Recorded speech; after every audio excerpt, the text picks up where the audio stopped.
02 Blitar yang saya sayangi dan saya banggakan. Saya Bu Gunarti dari Dinas Lingkungan Hidup Kabupaten Blitar. Hari ini Bu Gunarti atas nama Dinas Lingkungan Hidup Kabupaten Blitar menyampaikan ucapan selamat kepada kalian semua, anak-anakku, telah diterima di MTSN 02 Blitar. Tentunya kalian merupakan murid yang terpilih di antara sekian banyak murid yang mendaftarkan ke MTSN 02 Blitar. Sekali lagi, Bu Gunarti mengucapkan selamat atas diterimanya kalian semua menjadi warga MTSN 02 Blitar. Sekolah MTSN 02 Blitar merupakan sekolah adiwiyata mandiri, tentunya sekolah yang luar biasa sekali. Anak-anakku yang berbahagia, tentunya kali ini kalian masih menjalani pembelajaran secara daring, secara online. Karena apa? Pandemi COVID ternyata sampai saat ini belum juga beranjak. COVID ini sangat erat kaitannya dengan lingkungan.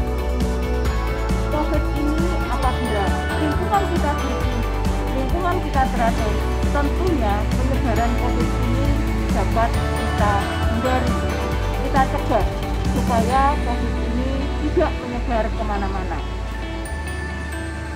Sangat tepat sekali bila kalian masuk menjadi siswa MTSN 02 Blitar, karena sekolah MTSN 02 Blitar ini merupakan sekolah yang sangat peduli lingkungan. Kalian tahu apa istilahnya untuk sekolah yang peduli lingkungan? Ya, betul, sekolah adiwiyata. Apakah adiwiyata itu? Ya, adiwiyata ini merupakan tempat yang ideal di mana dapat diperoleh segala ilmu pengetahuan dan berbagai norma serta etika yang dapat menjadi dasar manusia menuju terciptanya kesejahteraan hidup kita dan menuju kepada cita-cita pembangunan berkelanjutan. Kalau melihat pengertian ini, kok susah sekali ya adiwiyata? Tidak, anak-anakku. Secara singkatnya, adiwiyata adalah sekolah yang peduli lingkungan, sekolah yang berbudaya lingkungan. Nah, keberadaan sekolah adiwiyata ini dinaungi oleh Peraturan Menteri Lingkungan Hidup nomor 52 tahun 2019 dan Peraturan Menteri Lingkungan Hidup nomor 53 tahun 2019. Yang sebelumnya terkait dengan adiwiyata ini adalah Permen Lingkungan Hidup, Peraturan Menteri Lingkungan Hidup nomor 5 tahun 2013. Nah, dalam peraturan itu sudah dijelaskan bahwa gerakan peduli dan berbudaya lingkungan hidup di sekolah itu seperti apa. Ya, anak-anakku yang berbahagia, MTSN 02 sudah merupakan sekolah adiwiyata mandiri sejak beberapa tahun yang lalu. Nah, dengan adanya sekolah MTSN 02 ini sudah menjadi adiwiyata mandiri, tentunya warga sekolah yang masuk ke sekolah ini tentunya wajib melaksanakan kegiatan-kegiatan yang menunjang untuk sekolah adiwiyata. Tujuan program adiwiyata adalah mendorong terciptanya pengetahuan dan kesadaran warga sekolah dalam upaya pelestarian lingkungan hidup. Yang kedua, menciptakan kondisi yang baik bagi sekolah untuk menjadi tempat pembelajaran dan penyadaran warga sekolah, sehingga di kemudian hari warga sekolah tersebut dapat bertanggung jawab dalam upaya-upaya penyelamatan lingkungan hidup dan pembangunan yang berkelanjutan. Tentunya anak-anakku, berperilaku dan berbudaya lingkungan tidak hanya dituntut di sekolah saja. Tentunya anak-anakku tetap dituntut untuk berbudaya dan berperilaku lingkungan hidup di rumah masing-masing. Sehingga tujuan dari sekolah Adiwiyata ini akan menjadi tercapai. Anak-anakku tidak hanya sebagai pelaku Adiwiyata di sekolah, tetapi juga pelaku Adiwiyata di lingkungan masing-masing, di rumah masing-masing. Perilaku lingkungan Adiwiyata ini adalah perilaku yang selalu peduli dan berbudaya lingkungan hidup. Bagaimana dikatakan orang, ya dikatakan kalau perilaku kita itu merupakan perilaku yang peduli dan berbudaya lingkungan hidup. Misalnya kita peduli terhadap konservasi air, kita peduli terhadap konservasi energi, kita peduli dengan kehati itu keanekaragaman hayati, kita peduli terhadap pengelolaan sampah. Anak-anakku yang berbahagia, mari kita kupas satu persatu perilaku yang peduli dan berbudaya lingkungan hidup. Yang pertama, konservasi air. Hal paling sederhana yang bisa kita lakukan dalam pelaksanaan konservasi air adalah mematikan keran air apabila tidak digunakan. Sederhana sekali, itu sering kali kita lakukan, sering kali kita jumpai bahwa keran air itu sampai meluber kemana-mana. Memanfaatkan atau menggunakan air seperti seperlunya, sehingga kita tidak membuang-buang air. Memang di Kabupaten Blitar ini kebutuhan air tentunya masih tercukupi. Coba bayangkan kalau kalian berada di Surabaya, kalau kalian berada di Gunung Kidul, air tentunya sangat susah sekali diperoleh. Nah, untuk itu, karena sumber air kita itu masih banyak, kita perlu menghematnya. Supaya apa? Adik-adik kita, mungkin anak cucu kita nanti tetap mendapatkan air sebagaimana yang kita dapatkan sekarang ini. Konservasi air tentunya berkaitan erat dengan keanekaragaman hayati. Kalian dianjurkan untuk menanam pohon-pohon di sekitar kalian, terutama untuk jenis-jenis yang sudah mulai langka. Contohnya pohon kemiri, pohon polo, pohon asem, itu sekarang sudah mulai langka. Monggo adik-adik, kita gerakkan tangan kita gerakkan kaki kita, mulai menanam di sekitar kita. Dengan banyaknya tanaman di sekitar kita, tidak hanya membantu dari sisi konservasi air, tetapi juga membantu penyediaan oksigen bagi makhluk hidup. Sebagaimana kita ketahui bersama bahwa salah satu ciptaan Tuhan dan satu-satunya ciptaan Tuhan yang bisa menyediakan oksigen bagi untuk kepentingan kita bernafas sehari-hari, setiap detik, setiap jam, itu hanyalah pohon. Untuk itu, ayo kita gerakkan peduli kita terhadap penanaman pohon. Silahkan menanam pohon di sekitar kita. Kita buat sekitar kita menjadi rimbun, kita buat di sekitar kita menjadi teduh. Dengan keteduhan pohon dan kerimbunan pohon, tentunya oksigen yang tersedia di sekitar kita menjadi banyak. Makanya kita merasa bahwa sangat sejuk sekali kalau kita berada di bawah pohon. Nah, coba kalian lihat sekeliling MTSN 02. Di sana banyak sekali pohon-pohon. Pelihara mereka. Kalau perlu tambahi daerah-daerah atau wilayah-wilayah mana yang belum banyak tanamannya, silahkan menanami. Tanaman ini bisa juga menjadi tanda bahwa kalian menjadi warga MTSN 02 yang notabene merupakan sekolah Adiwiyata. Saat kalian masuk, kalian menanam satu pohon, beri nama sesuai dengan nama kalian, pelihara sampai kalian lulus kelas 3. Tinggalkan pohon-pohon ini untuk adik-adik. Niscaya keberadaan kerindangan MTSN 002 akan tetap terjaga. Yang berikut adalah konservasi energi. Nah, konservasi energi yang paling sederhana yang bisa kita lakukan adalah mematikan saklar lampu pada saat tidak digunakan. Mematikan lampu pada siang hari apabila ruangan sudah cukup terang oleh sinar matahari. Nah, kegiatan kecil seperti itu berakibat sangat luar biasa terkait dengan keberadaan lingkungan hidup, keberadaan kelestarian lingkungan hidup. Kalian menjadi hemat energi.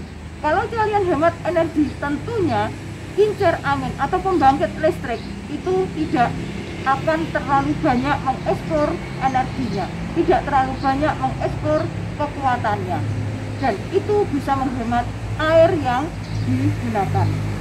Perlu kalian ketahui bersama bahwa energi listrik yang dihasilkan di sekitar Blitar ini dihasilkan dari pengelolaan air sungai yang di Brantas, di Karangkates. Nah, kalau kalian tidak menyia-nyiakan energi yang dihasilkan, tentunya listrik, ya, energi listrik itu bisa digunakan untuk yang lain.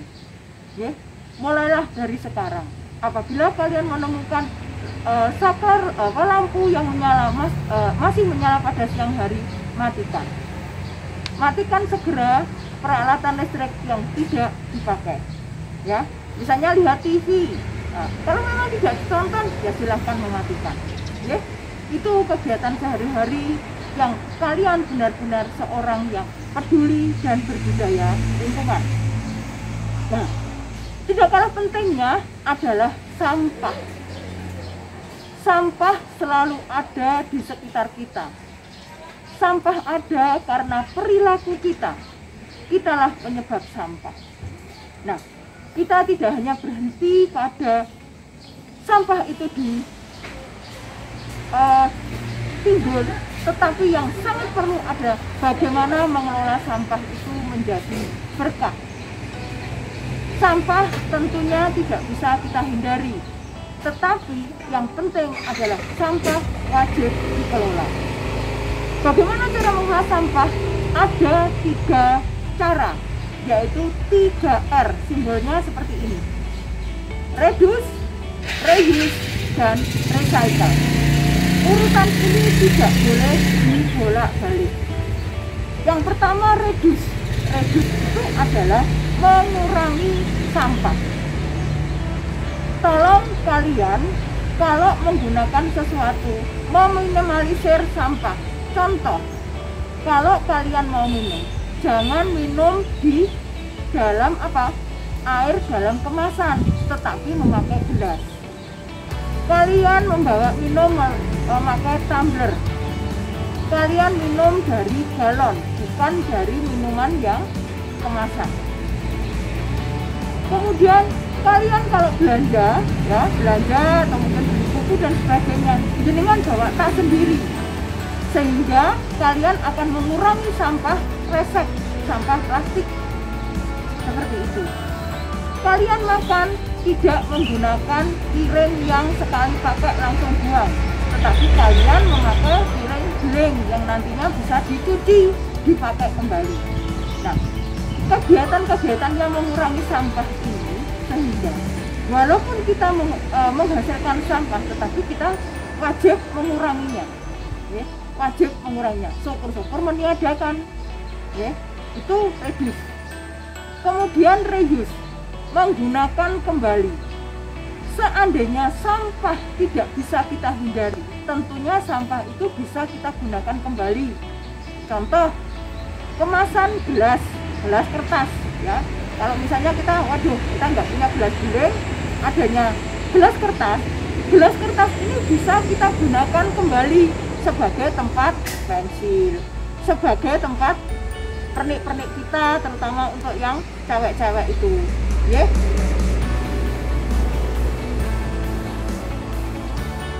Nah, seperti itu.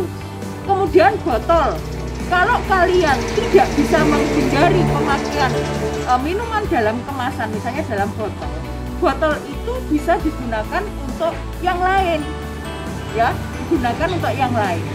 Contoh misalnya kita pakai botol gelas yang dari beling itu, nah kita bisa cuci lagi, kita gunakan untuk yang lain, misalnya untuk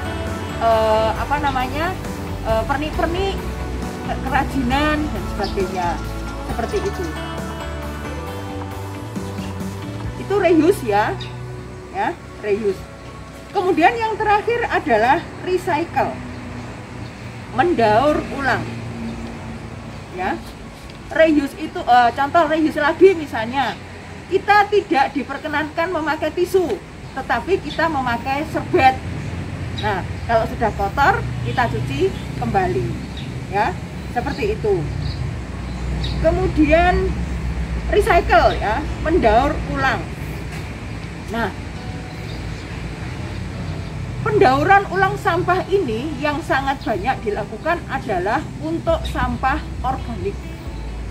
Sampah organik itulah yang sering menjadi masalah bagi masyarakat, terkait dengan baunya, terkait dengan lindinya, terkait dengan timbulnya binatang-binatang yang tidak layak, kayak set dan sebagainya. Nah, bagaimana caranya? Sampah organik itu dikelola dari sumbernya. Sampah organik banyak dihasilkan dari mana? Dari dapur.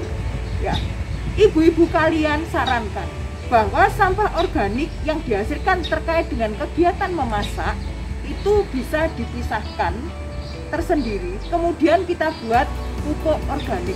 Sangat mudah sekali membuat pupuk organik dari sampah organik itu. Tinggal menambahkan sebagian molase itu bisa dari tetes tebu, bisa dari gula kelapa, ya, jangan gula pasir, seperti itu, ya.